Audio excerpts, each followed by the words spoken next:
Hi, I want to talk to you today about a persistent problem. A persistent problem in philosophy, but also a persistent problem in human life that every religion has to deal with, that many works of literature are really about. It's known as weakness of will. In Greek, akrasia. More commonly, we talk about it as giving in to temptation. Happens all the time. In fact, you can probably think of a dozen times over the past month that you've given in to temptation. Well, this happens to us in many different ways. And what is giving in to temptation? What is temptation, for that matter? And what is it for us to be weak-willed, to face temptation and to be weak and give in to temptation instead of being strong-willed and resisting it? There are many different philosophical theories of weakness of will, but before we get into any sort of theory, let's begin to think about simply what weakness of will is. Influential paper, How is Weakness of the Will Possible? The philosopher Donald Davidson provides the following definition of incontinence or weakness of the will. He says, in doing an action B, an agent acts incontinently if and only if 1. The agent does B intentionally, 2. The agent believes that there is an alternative action A open to him, and 3. The agent judges that, all things considered, it would be better for him to do A than to do B. It is freely and intentionally going against our better judgment. Consider the following. I've almost finished eating an entire pie except for one piece that remains. I feel full, and I know that if I have yet another piece, I will be sick. I also know that too much sugar is bad for me. And yet, the pie tastes so good that I feel strongly tempted to eat that last piece rather than let someone else have it. Now, as a rational person, I know that, all things considered, it would be better for me to avoid eating that last piece of pie than to eat it. But it is also possible for me to disregard my better judgment and give in to the temptation to eat that last piece of pie. This would be an example of incontinence or weak-willed action. I judge that it would be better not to eat that dessert, but I freely and intentionally give in and do it anyway. I see that pie, I think that would taste awfully good. On the other hand, I've already had plenty of calories today. I really shouldn't eat the pie, not good for me.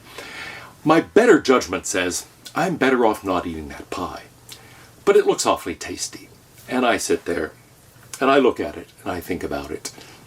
And in the end, I eat it. Now, I'm doing it freely. Nobody's making it. It's not weakness of will if somebody comes in and points a gun at my head and says, eat the pie or I kill you. Well, then, okay, yeah, that wasn't weak-willed. Same thing if I don't do it intentionally. And indeed, I've sometimes done things that were against my better judgment, unintentionally, either because I did it by accident, or I just wasn't thinking about it. I've gone into meetings and seen a bowl of cashews, for example. Grabbed some cashews, sat there eating them, suddenly realized, oh, why am I eating those cashews? I just wasn't thinking about it. They just looked yummy. I started eating. I wasn't really intentionally going against my better judgment. But sometimes I do. One form of weakness of will that I'm especially prone to is being heralded by my companion here, Belle, the cat.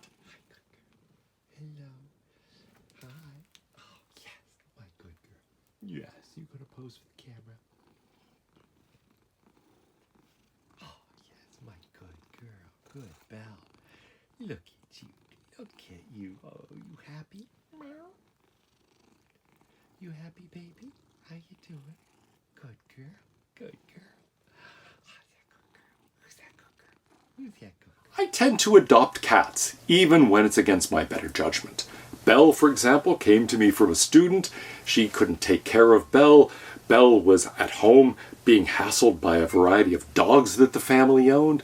No one could take care of her. They took her to a shelter. The shelters wouldn't accept her, considered her hostile and utterly unadoptable. So I thought, against my better judgment, I'll adopt Belle. And now she's a wonderful companion. But it took about, a year of persistent, gentle treatment to tame her and bring her around. And so, yes, against my better judgment, I tend to do things like eat cashews, or adopt cats, or eat a piece of pie. Now, of course, those are things that aren't immoral things for me to do. Those are simply things that go against my better judgment about my own welfare, about prudence. And so we often do things that are imprudent, that don't really raise moral issues. They still count as weakness of will. But sometimes it really is something moral. Sometimes I'm tempted to do something that isn't just bad for me, but is bad, period, is morally bad. And giving in to that kind of temptation also is a case of weakness of will, and indeed a much more serious one typically.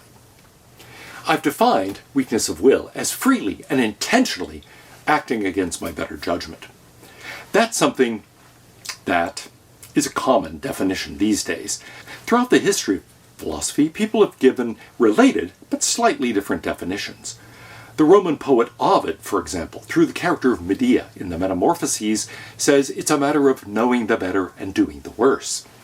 She says, I see the better and approve it, but I follow the worse. Now, how is that different from the definition of freely and intentionally acting against your better judgment? It's certainly closely related. It doesn't really talk about the freely and intentionally part, though I see the better and approve it, but I follow the worse. Well, if I say I freely and intentionally choose to follow the worse, then indeed we've got something very close. But there is one other important difference, and that is to say, against my better judgment. That is a matter of my perception. That's a matter of what I judge to be better. I could be wrong. And here, in other words, if we think of it as knowing the better, seeing the better and approving it, but following the worse, we're assuming it really is better, it really is worse, as opposed to what I perceive, what I judge to be better, or what I judge to be worse. And so this is a place, as in many cases in philosophy, where we have to think, are we really dealing with the actual situation? Are we dealing with what is actually better than what? Or are we dealing with what we perceive, what we judge to be better than what? That's a kind of issue that arises. Really, it's the issue of appearance versus reality. Are we dealing with perceptions with respect to this concept, or are we dealing with the underlying reality, which we may or may not be perceiving correctly? It will matter in some practical cases. What if I think this is better, and then through weakness of will I don't do it, but it turns out it was the worse option, and actually I've acted for the better, although I judged it to be worse. That kind of thing could happen. You could say, this was a case of weakness of will. An odd case. It's not a case of knowing the better and doing the worse. It was actually a case of not knowing what was better and doing what really was better, even though that person judged it to be worse. So Medea, presumably, and Ovid would not count that a case of weakness of will. But according to the more common modern definition that comes from Donald Davidson, it is a case of weakness of will. Here's a characterization from Plato's dialogue, The Protagoras. No one who either knows or believes that there is another possible course of action better than the one he's following will ever continue on his present course. Now, Plato there is including perceptions. Nobody who knows or believes. In other words, that's about judging something to be better.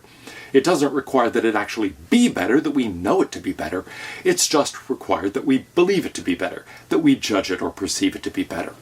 And so that's at the level of perception, like the modern definition. Now, Socrates in that dialogue is denying that it ever happens. And we're going to talk about Socrates' view of this later. He's going to say weakness of will is strictly speaking impossible. It's not to say that in a lot of cases we don't give in to temptation, as we usually describe it. But actually, that's not a case of judging something to be better and then acting against our better judgment.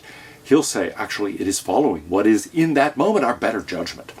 We make a judgment in general, and then faced with that decision, we reverse our judgment. So it's more a case of, you might say, the instability of our judgment, suddenly judging something to be better when we had a few moments ago judged it to be worse, instead of actually acting against our better judgment.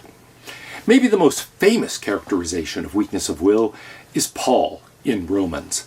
There in the letter to the Romans he says, I do not understand my own actions, for I do not do what I want, but I do the very thing I hate. I can will what's right, but I can't do it, for I don't do the good I want, but the evil I do not want is what I do. Paul there is describing acting against his better judgment.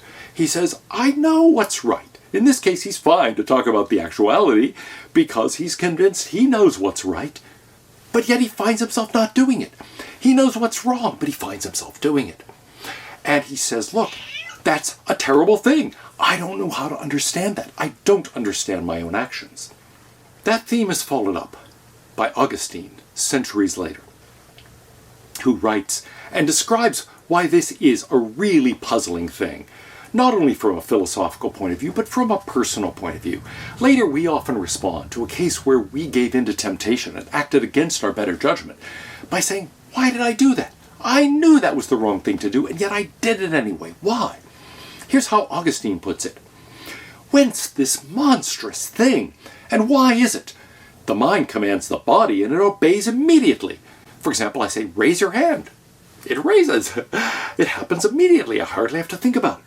But he says the mind commands itself and is resisted. The mind commands the hand to be moved, and such readiness is there that the command is scarce to be distinguished from the obedience. Yet mind is mind, and body is body. The mind commands the mind to will, though it's commanding itself, it doesn't obey. That's puzzling. How is it that my mind commands my hand and it follows immediately? My mind commands itself and it won't obey itself. That seems bizarre. And so he concludes, whence this monstrous thing? Why is it? I repeat, the mind commands itself to will and would not give the command unless it willed. Yet what it commands is not done. He finds that completely perplexing. Indeed, it's really from Augustine that we get this term, weakness of will. That's not in the Greek akrasia, but it is here. It looks like, look, I will it, and yet my will is not carried out. Not because there's anything external to me, but because I don't act on the basis of my own will. How is that possible?